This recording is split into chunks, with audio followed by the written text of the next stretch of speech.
Bonjour et bienvenue dans Histoire inspirante. Aujourd'hui, j'ai la joie d'accueillir Georges qui va nous partager son témoignage qui est fait de rebondissements, en fait de résilience, c'est-à-dire cette capacité à, malgré les difficultés, avancer dans la vie. Georges nous partage son histoire inspirante.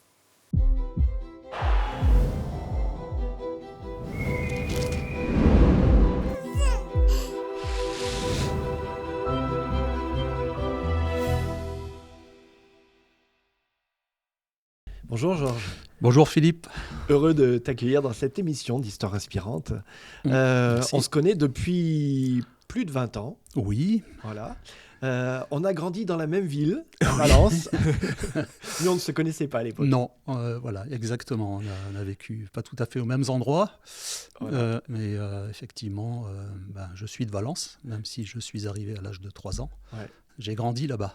Voilà. Alors, on va y revenir sur ton Oui. parcours, mais plus que ça, on a été collègues, Oui. puisque tu as été pasteur pendant de nombreuses années, Exact. et en particularité, on y reviendra aussi, on a été sur les bancs de la faculté ensemble, puisqu'on était collègues de classe, Exactement. la même promo sortante. Oui, la nombreuse promo à Voilà, 3. on était 3 à l'époque. Alors, on va revenir sur ton parcours, et en tout cas, merci d'avoir accepté encore une fois Avec plaisir. de venir. Bon, on doit le dire à nos Ouais. éditeurs, je t'ai tanné pendant 5 ans quand même, hein. Eh oui, eh oui. Au bout de 5 ans, t'as craqué. Tu m'as harcelé. Qu'est-ce qui Mais fait que gentiment. t'as pris le temps, peut-être, pour répondre à cet appel de venir témoigner? Oui, j'ai pris le temps parce que bon, tu me connais un petit peu, hein, voilà, je suis quelqu'un d'assez réservé et pour moi c'est un peu difficile de me mettre, non pas en avant, mais voilà, de venir me laisser filmer. Mais ceci étant dit, voilà, je suis peut-être plus disponible dans ma tête aujourd'hui. Et ça, c'est quelque chose qui est important, et je te remercie encore une fois. Je t'en prie. Beaucoup, c'est vrai qu'on ne le dit pas à nos auditeurs, Oui. hein, mais très souvent, les témoignages, les personnes que je reçois, ce sont des personnes qui ont pris le temps de mûrir leurs témoignages. Oui. Et toi, tu es à la retraite, tu es un très jeune retraité. Oui. Tu as plus que mûri maintenant ton témoignage, et merci de ce que tu vas nous partager. Et du coup, là, on fait le flashback, on revient vraiment très longtemps en arrière. Oui. On revient en Algérie, là où tu es né. Là où je suis né en 1959. On vous laisse faire les calculs. Hein. Voilà.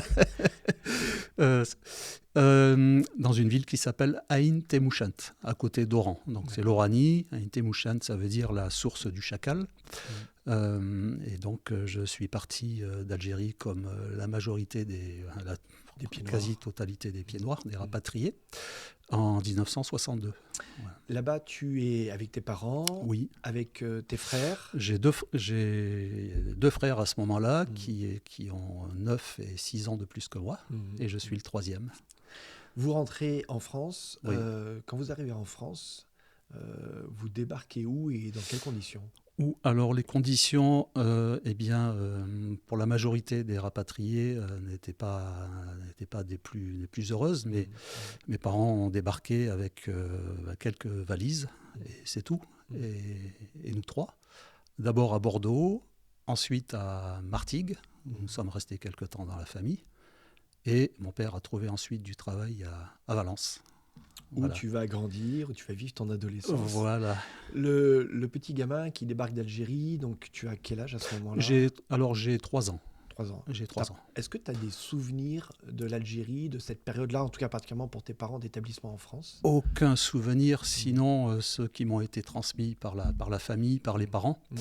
Et mon père était un conteur extraordinaire, ce qui fait que je m'y sentais totalement dedans, quoi. Oui, voilà. Parce que plusieurs fois, quand on a discuté, toi et moi, je t'ai persuadé justement que toi, tu étais beaucoup plus grand là-bas, mais en fait, c'est des souvenirs que tu as entendus à la maison. Tout à fait. Ouais. Tout à fait. Est-ce que c'est quelque chose qui t'a marqué dans ton histoire, dans ton parcours, d'être rapatrié, immigrant, d'être déraciné? Parce que tu arrives, même si tu es petit, on le dit, tu as peu de souvenirs, tu arrives dans un contexte à Valence qui est quand même difficile économiquement. Oui, alors économiquement, c'était extrêmement difficile, d'autant que mon père est très vite tombé malade. Il avait ce qu'on appelait la polyarthrite rhumatoïde. Et donc, c'était invalidant pour lui. Donc, j'ai grandi avec la maladie de mon père. Et nous avons été...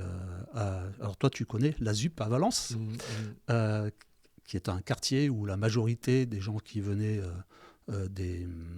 issus d'immigration, issus d'outre-mer ou des colonies, eh bien, étaient hébergés. Voilà. Donc j'ai grandi dans un quartier qui aujourd'hui est qualifié de quartier dit sensible. Voilà. Mais à l'époque, ça ne l'était pas encore. Voilà. Et dans ce contexte-là, moi j'ai grandi avec la maladie de mon père, ce qui fait que aussi bien mes frères que moi, nous avons été très tôt parentifiés. Hein, tu vois, donc on a pris en charge nos parents financièrement et aussi pour tout ce qui est administratif, parce qu'il faut le dire, mes parents étaient illettrés. Voilà, donc c'était assez compliqué. Ouais, donc dans un contexte où économiquement, du coup, la maladie se rajoute là-dessus, ton contexte familial, il n'est pas facile non plus. Non, il n'est pas facile parce que, si tu veux, il y a le traumatisme du déracinement, le traumatisme de la guerre, et qu'on le veuille ou non, ça a eu des répercussions sur les enfants. Voilà, sur votre éducation. Sur l'éducation, sur pas mal d'aspects de notre vie, ce qui fait que c'était insécurisant, en fait. Voilà. Bien évidemment, à cet âge-là, toi, tu n'en as pas conscience. Et c'est le travail que tu feras plus tard, et on va y revenir justement sur ce que tu exerces aujourd'hui comme ministère, qui est lié à tout cela finalement. Je le pense. On ne devient pas pasteur par hasard, et on ne devient pas ce que l'on fait non plus par hasard. On y reviendra. En effet, tu grandis dans ce contexte, on le comprend, dans un quartier difficile, avec un contexte de migration, avec un contexte économique, où très rapidement tu dois travailler. Tu commences à travailler à quel âge? Alors, je vais à l'école tout de même un peu. Oui, quand même, pardon. Mais disons que dès 13 ans, les vacances dans la famille, c'était le mot vacances n'existait pas. Voilà, c'était le mot travail. Et tout ce qu'on gagnait, mes frères et moi, pendant les vacances d'été, c'était pour subvenir aux besoins de la famille. Nous étions 4 à ce moment-là, 4 enfants. Voilà. Et eh bien, on arrêtait l'école fin juin, on travaillait et on reprenait début septembre l'école. Voilà. Mais bon, c'est... Alors le jeune Georges grandit. L'adolescence, c'est toujours cette période très particulière pour les uns et les autres. Alors des fois, c'est un synonyme de rébellion.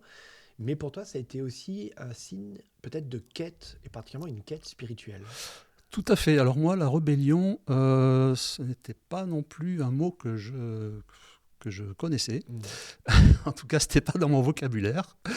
Et c'était plutôt la soumission, le devoir, et aussi le fait de me mettre en recherche de quelque chose qui me manque à ce moment-là. Et alors, autant mon enfance a été à peu près correcte, je dois le dire, j'ai eu des bons moments, qu'à partir de la préadolescence, tu vois, l'adolescence, ça a été très compliqué. Très compliqué, et jusqu'au début de l'âge adulte, en fait, jusqu'à la conversion, on peut le dire, on y reviendra. Et cette période de l'adolescence et du début de l'âge adulte, je l'ai très très mal vécu. Comment se concrétise au milieu de cette période difficile de l'adolescence, cette quête spirituelle, ou en tout cas, je ne sais pas si tu mets le mot spirituel déjà à ce moment-là, ou c'est une quête de quelque chose qui t'échappe encore, hein. Quelque chose qui m'échappe, que je ne sais pas nommer, encore que, tu vois, en discutant comme ça, j'allais tout de même au catéchisme, chez des prêtres ouvriers. Il y avait 2 prêtres ouvriers dans la cité, et mes parents m'avaient mis là. Je crois que c'était le mercredi après-midi à l'époque, je ne sais plus si c'était le jeudi ou le mercredi, peu importe. Et je pense que ça a été une période qui m'a permis de m'ouvrir à la foi, je le crois. Alors on ne l'a pas précisé, tu es né dans un foyer de confession catholique, mais non pratiquant. Non pratiquant. Voilà. Mais il y avait cet aspect de la foi. En tout cas, qu'est-ce que ça t'évoquait quand tu étais à ces cours de catéchisme avec ces prêtres? Comment ça te parlait? Pour moi, c'était une bulle. une bulle où, si tu veux, sur les murs, il y avait des fresques, Jésus, voilà, des récits. Et ce qui était bien aussi, c'est qu'on nous donnait des bonnes choses à manger. Voilà. Ouais, Et bon, on n'y allait pas que pour ça. Mais ceci étant dit, j'ai ce souvenir de deux prêtres qui étaient bienveillants, gentils, et qui étaient très appréciés dans la cité. Et ça m'a ouvert à quelque chose de plus grand que ce que je pouvais imaginer. Mais sur le coup, tu n'en as pas idée. Ouais. C'est après que tu Est-ce qu'on peut dire que c'est plus une rencontre avec ces prêtres et la bienveillance, finalement, Oui. qu'une question de quête spirituelle à proprement parler? Oui, alors je pense que c'est plus une mise en sécurité, voilà, un cocon où il y a de la douceur, de l'attention, hein, peut-être ce qui me manquait à certains égards. Et bon, j'étais aussi un petit peu enfant de cœur, parce que l'église était en sous-sol de la cité, ça c'était une originalité.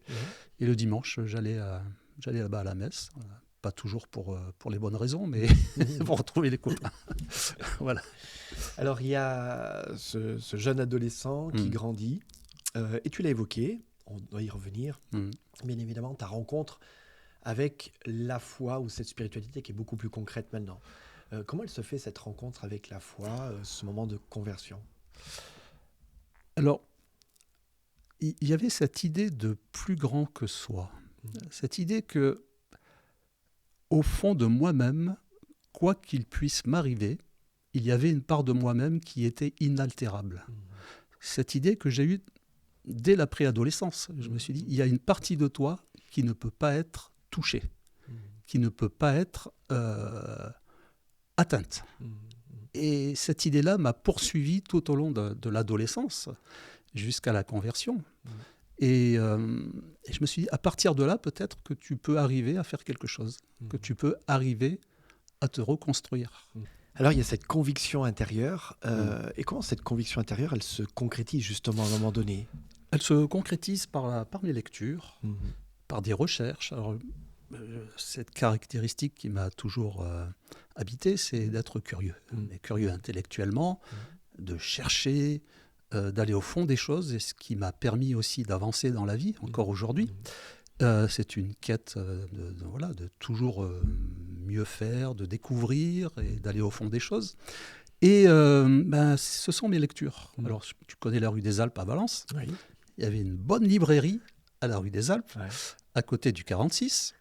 Et j'y allais tous les samedis après-midi. Et là, j'achetais régulièrement des livres et je lisais.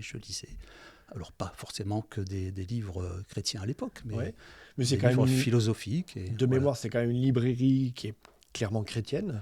Non, pas à l'époque. Pas à l'époque. Non, elle n'existe plus. Okay. Et donc là, je vais et je me nourris. Je me nourris de ce que je trouve. Je lis d'amitié avec le libraire qui me conseille, etc. D'accord. Et il faut dire que juste à côté, il y avait un magasin de produits bio. Et il y avait une vendeuse dans ce magasin. Voilà, bon, tu vois qui c'est.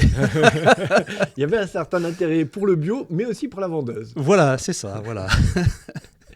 Et ça, c'est après. Voilà. D'accord. Donc, il y a une rencontre où, finalement, tous les deux, alors, il y a l'aspect du bio qui t'intéresse, le bien-être. En fait, on va le dire de cette manière-là, le bien-être physique, mais aussi le bien-être spirituel, qui vous rapproche avec Béatrice, qui deviendra ton épouse. Exactement. Bien évidemment. De quelle manière cette recherche, cette quête, je vais même dire, du bien-être, avec ces deux dimensions, aussi bien le physique que le spirituel, vous amène vers la foi chrétienne, adventiste, on va dire? Alors en fait, cette quête, elle est physique, parce que j'avais un gros souci de santé lié à la peau, et ce qui faisait que je n'étais pas bien dans ma peau. Voilà, j'étais pas bien. Donc du coup, à un tel point que j'avais... juste avant le BTS, puisque j'étais à l'institution Notre-Dame, tu te rappelles, donc juste avant le BTS, il y a eu une épreuve que j'ai loupée. Je n'y suis pas allé, tout simplement parce que j'étais en dépression. Voilà. Et il ne me fallait pas beaucoup, et je l'avais le BTS, et donc j'ai loupé à cause de ça. Et donc j'étais en dépression, et ces problèmes de santé, je peux le dire comme ça, et c'est pas... Pardon pour les auditeurs, mais ça m'a pourri la vie, en fait. jusqu'à ce que je prenne conscience avec Béatrice que il y a la dimension de la santé naturelle, et c'est ce qui m'a permis de m'en sortir. Et c'est grâce à ça, grâce aussi à mon épouse, que j'ai pu guérir. Voilà. Et donc, il y a eu cette recherche de bien-être. Donc, je me suis formé à la naturopathie avec elle. Et de fil en aiguille, à l'époque, j'ai étudié avec un certain André Pasbeck. Et de fil en aiguille, j'ai continué et j'ai rencontré des adventistes voilà, qui étaient dans le domaine de la santé. Qui eux-mêmes tenaient un magasin à l'époque. Non, peut-être pas à non, l'époque. non, c'était pas ça. C'était l'Institut d'hygiène et de médecine naturelle. D'accord. Voilà. Et Béatrice et moi avons été invités à un 20e anniversaire, quelque chose comme ça. Ouais. Et là, on a eu le déclic, tous les deux. Le déclic de la spiritualité. De la spiritualité. Comme étant quelque chose qui manque dans ce bien-être général. Voilà. Il manquait une pièce à ma recherche, à mon pulse. Ouais. Et là, je me suis dit, mais c'est ce qu'il me faut.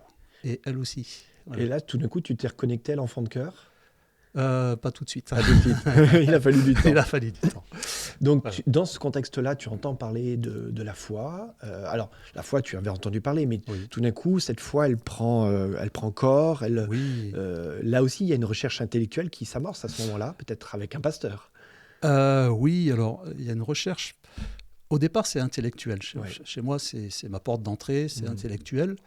Et petit à petit, après, il y a quelque chose qui vient mûrir, qui vient grandir. Mais au départ, c'est vraiment cette curiosité qui m'anime. Et il y avait aussi le groupe Alliance qui avait chanté à ce moment-là. Et c'est vrai que ça nous avait interpellés. Un groupe de chants de jeunes qui chantaient dans la rue, offraient des concerts, qui témoignaient de leur foi. C'est ça. Ouais. Et on s'est dit, bien, pourquoi pas ? Le samedi suivant, on s'est présenté à l'église et on a assisté. Et après, de fil en aiguille, on y est resté. Voilà. Donc, tu rentres en contact avec l'église adventiste à ce moment-là, par l'intermédiaire de ces chants. Et puis, forcément, il y a des rencontres. Oui. Et là, ta quête intellectuelle, elle se poursuit justement avec l'étude biblique. Oui, elle se poursuit, tant et si bien que le pasteur de l'époque me disait, mais bon, laisse tomber un peu l'intellect, tu es trop... Ah ouais, carrément. Ouais. Et bon, après, voilà, les choses se mettent en place. Ouais. Et 1 an après, nous nous faisons baptiser à Valence. Comment ta famille accepte le fait que tu te fasses baptiser adventiste alors que tu étais dans cette culture catholique, même si pas pratiquante ? Je dois avouer que ça n'a pas été facile, même très difficile. C'était carrément, ce n'était pas accepté. Mais de fil en aiguille, notre façon d'être, on n'est pas changé, dans le sens où on aimait toujours autant les nôtres, etc. Eh bien, ça s'est fait naturellement. C'était quoi, à ton avis ? Qu'est-ce que ça touchait chez eux pour générer cette incompréhension, peut-être cette tension ? Ce sont toujours des peurs qui font ça. Ouais. C'est la peur qui vient bloquer. Donc, mais quand cette peur a été levée, ensuite, ça a été accepté. C'était quoi ? C'était la peur d'une secte ? La peur l'abandon du catholicisme, ce qui fait peut-être une identité ? Alors, la peur d'une secte, c'est sûr. Ouais. Mais aussi... une forme de reniement de ses origines. Ouais. C'est ça. Voilà. C'est ça. Oui. Abandonner une part de l'histoire familiale. Il faut quand même le dire, ton nom de famille, il est quand même très chrétien quand même. Hein ? Ben oui, donc Salvador, Sauveur. Voilà. Bon, il faut dire que les grands-parents étaient originaires d'Espagne. Ouais. Et bon, au début du XXe siècle, avec la misère en Andalousie. Donc la plupart des travailleurs ont été en Afrique du Nord. Voilà. Donc tu deviens membre de l'Église adventiste, oui. tu continues dans ces pratiques-là. Oui. Et la dimension de la santé reste quelque chose d'important pour toi et prend de plus en plus de place, à tel point qu'à un moment donné, tu dis, tiens, pourquoi pas, tu t'es formé pour toi, pour te faire du bien, pour te guérir, te sentir mieux, mais ça va plus loin que ça. Alors, effectivement, j'ai commencé à pratiquer un peu la naturopathie, mais à l'époque, ça ne nourrissait pas son bonhomme. Et on parle d'une autre époque, hein, voilà. Et tant et si bien que j'ai eu la possibilité de travailler dans les magasins de produits biologiques à l'époque, et donc j'en suis devenu gérant de magasin. Et j'ai travaillé, alors là je la fais courte, hein, et j'étais à Albertville en 92 pour les JO, et là j'étais gérant de magasin. Voilà. Et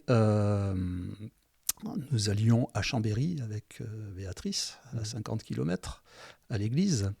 Et là, tout de suite, je me suis mis en activité dans le sens où je faisais l'étude biblique, la prédication, le secrétariat, après la trésorerie. Bon, je faisais un petit peu tout aussi. Nous sommes et donc nous sommes partagés les fonctions. Et tant et si bien qu'on me disait souvent, mais tu devrais aller à Collonges pour essayer de faire pasteur. Je dis, et moi je repoussais cette idée-là.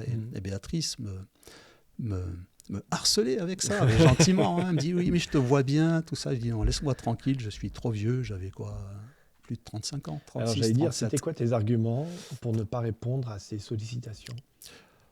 À l'époque, je me trouvais... vieux, voilà, 37 ans. Depuis, on a fait mieux, mais je me trouvais trop vieux et je n'avais pas envie de m'engager encore dans un cycle d'études. Et je me demandais si j'en avais les capacités. Hein. Voilà, je voyais ça comme quelque chose de très difficile. Mais ceci étant dit, j'ai changé ensuite d'orientation, toujours dans le bio. Je suis redescendu à Carpentras, où là j'ai travaillé pour une chaîne un distributeur, un fournisseur. Voilà. Et en 2003, je sors du travail. Alors j'avais ensuite monté un magasin, un gros magasin, et je sors du travail, je rentre à la maison à midi et je dis à Béatrice, prépare-toi, on va aller à Collonges. Voilà. Comment c'est venu ça du jour au lendemain? Du jour au lendemain. Je me suis dit, mais qu'est-ce que tu fais là? Est-ce que c'est vraiment ce que Dieu attend de toi? Est-ce que c'est ta vocation de rester là à gérer un magasin? Alors, j'aimais bien, mais en fait, je pensais que je perdais mon temps. Alors, j'ai eu le déclic, je rentre à la maison, je dis, bon, on va faire les 3 jours. Et alors les 3 jours, c'est pas l'armée. Hein, c'est pas l'armée. Les 3 jours, c'était.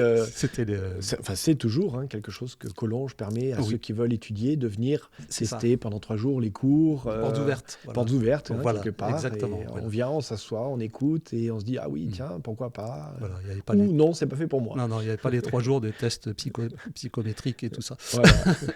Donc, on rentre et là, était surprise. Et donc, j'ai fait l'essai. On y va au printemps 2003. Et nous nous sommes même rencontrés au César un jour. Et on s'est dit, tiens, on va au même endroit. Voilà.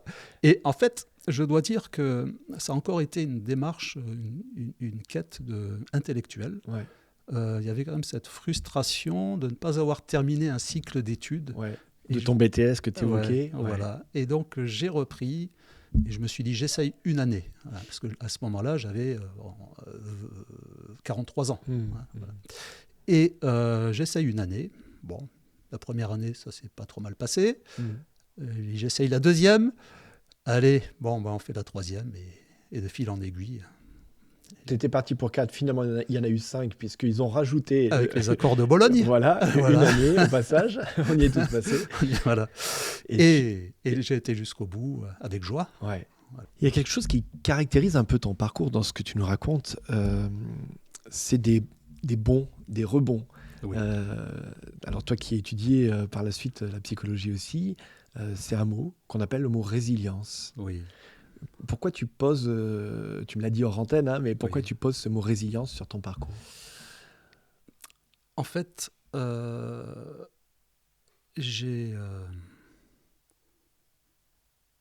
pense, là je prends le temps, c'est quelque chose qui vient me toucher encore, mais je pense que de mes fragilités j'en ai fait une agilité. Voilà. C'est-à-dire que je me suis dit, tout ça, ça doit servir à quelque chose. On ne peut pas rester comme ça sur une histoire qu'on n'a pas voulu, une histoire qu'on a construite. Et je me suis dit, tu dois aller vers une histoire, une identité réelle, et pas une identité construite. Et c'est-à-dire l'identité que je choisis, et pas celle qu'on a voulu choisir pour moi. Et je me suis dit, de ces fragilités, de ces difficultés, tu dois en faire quelque chose. Et encore, cette curiosité m'a poussé à aller au fond des choses, à aller approfondir, chercher. Et toujours dans cette quête de se dire, l'homme, qui c'est ? Quelle est sa constitution ? Quelle est sa vocation sur Terre ? Et ça, c'est quelque chose qui m'a toujours habité. Quand tu quittes Collonges, un de nos professeurs, le professeur qu'on avait choisi pour notre classe sortante, Carl Johnson, et on le salue au passage s'il regarde cette émission, nous a offert un cadeau à chacun, puisqu'on n'était que 3, et il t'offre un livre. Oui, il m'offre un livre de relations d'aide. Et il me dit, il le dédicace, et il me dit, Georges, toi, tu vas faire de la relation d'aide.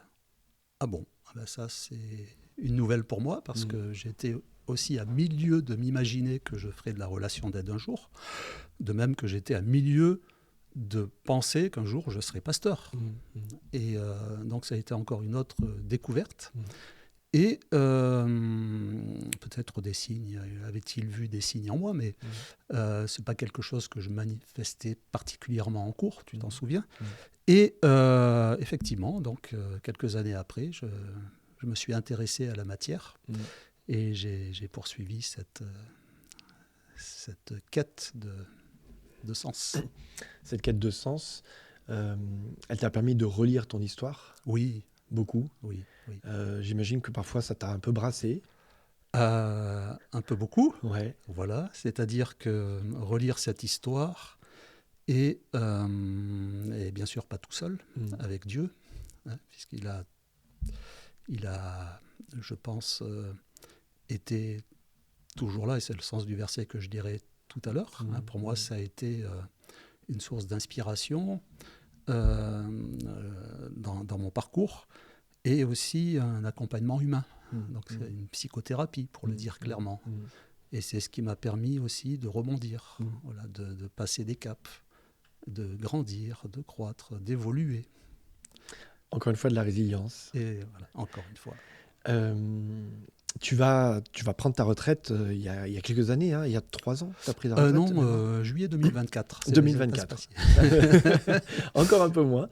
Et tu vas continuer de servir. D'ailleurs, la fédération va faire appel à toi ponctuellement. Aujourd'hui, cette mission elle est terminée. Par contre, je le disais au début de cette émission, c'est la retraite, mais toi, tu as un ministère qui perdure. Oui, alors pour moi, la retraite, c'est pas la fin de tout, c'est pas on est retraité comme un déchet, c'est pas ça. c'est comment je retraite mes compétences, comment je retraite ce que je suis, ce que je sais faire, ce pourquoi Dieu m'a voulu que je sois celui-ci. Eh bien, qu'est-ce que j'en fais avec tout ça ? Voilà, ça s'arrête là, et après je me suis dit, tu le mets au service de tous ceux qui ont besoin, toutes celles et ceux qui ont besoin d'être accompagnés, de passer des caps difficiles, des difficultés et des traumatismes. Donc, c'est aujourd'hui ce que je fais. Donc aujourd'hui, tu accompagnes des gens dans leur parcours de vie. Oui. C'est pour toi, c'est pour ça que je parlais du mot ministère, même si c'est plus le ministère pastoral, mais c'est un ministère pastoral au sens de prendre soin d'un troupeau, ou des brebis peut-être plus particulièrement, plutôt que le grand groupe maintenant, mais des brebis en particulier. En individuel, voilà. Oui. Mais dans un autre cadre, bien sûr, qui n'est plus un cadre institutionnel et religieux, mais un cadre civil. Alors avec tout ce parcours que tu nous as partagé, et merci encore, qu'est-ce que toi tu retiens de l'intervention de Dieu dans ta vie ? Tu l'as un tout petit peu évoqué, mais je vais titiller pour que tu ailles un peu plus loin là-dedans. Comment tu l'as vu agir, toi, Dieu ? Alors, à plusieurs reprises. À plusieurs reprises dans le sens où, lorsque je me suis trouvé confronté à des difficultés, lorsque j'étais dans des impasses, horizontalement, il n'y avait pas d'issue. Il n'y avait pas d'issue horizontale, humaine. Et je me suis dit, la seule issue qui puisse advenir, c'est celle qui vient d'en haut. Lorsque c'est bloqué en bas, voilà. L'hélicoptère à New York, lorsqu'on peut plus, on est bloqué dans sa voiture, il n'y a qu'une issue, c'est entre les gratte-ciel, c'est de passer par le haut. Voilà, c'est une image qui vaut ce qu'elle vaut, mais à plusieurs reprises, j'ai pu voir. Ça m'a pas dans le sens, je ne mettrai pas le mot miracle, mais dans le sens où c'était ajusté pour moi, c'était le moment, c'était calé. Hein, c'était pas des interventions dans le sens où je priais et ça advenait tout de suite. Mais ceci étant dit, il y avait quand même cette confiance inébranlable en Dieu. Voilà, c'est le mot que j'emploierais, confiance inébranlable. Il y a cet épisode que tu as évoqué avec un pasteur qui dit il faut que tu arrêtes un peu, il faut que tu décroches ton cerveau et que ça redescende peut-être plus dans le cœur, si je peux me le dire ainsi. Finalement, est-ce qu'il y aurait une opposition entre la réflexion, la démarche intellectuelle et la démarche spirituelle? Comment toi tu l'as géré à un moment donné, comme tu le disais très bien, tu étais très dans cette recherche intellectuelle, tu avais besoin de cette stimulation intellectuelle, mais à un moment donné, il y a la foi. Et là, est-ce que c'est compatible les deux? Oui, alors ça, c'est la sempiternelle question. C'est ta tension permanente. Alors, heureusement, les deux ne sont pas incompatibles. Au contraire, ils sont même souhaitables et complémentaires. Aujourd'hui, avec le temps, avec l'expérience, c'est quelque chose qui s'est noué, en fait. Si on prend des anneaux olympiques, eh bien, à un moment donné, il faut arriver à nouer ces anneaux-là pour que ça ait du sens, pour que ce soit cohérent. Mais les deux se complètent et sont interdépendants. Il n'y a pas de recette magique? Non. Si ce n'est ton propre parcours et la lecture de ton parcours? Exactement, oui. Alors, tu nous as dit que tu avais un texte à nous partager. Est-ce que tu peux nous dire pourquoi ce texte, avant de le lire peut-être? Oui, alors je l'ai choisi. Alors bien sûr, il y en aurait beaucoup d'autres, parce que quand tu te sens chargé, fatigué, que tu ne vois pas d'issue, pour moi, Jésus a toujours été, à partir de la conversion, une source d'inspiration magnifique, mais ancrée dans la réalité, dans le quotidien. C'est-à-dire que ce n'est pas quelqu'un de désincarné, heureusement. Et autant le Dieu de l'Ancien Testament, on ne le voit pas, c'est difficile, que Jésus, il est venu incarner ce Dieu-là. Donc, dans ses rencontres, dans ses discours, j'y ai vu là une source justement de résilience extraordinaire. La source par excellence. Voilà. Et donc quand je dis fatigué et chargé, inévitablement, on pense à Matthieu 11, 28. Alors c'est parti pour Matthieu 11, 28. Alors, venez à moi, vous tous qui êtes fatigués et chargés, et je vous donnerai du repos.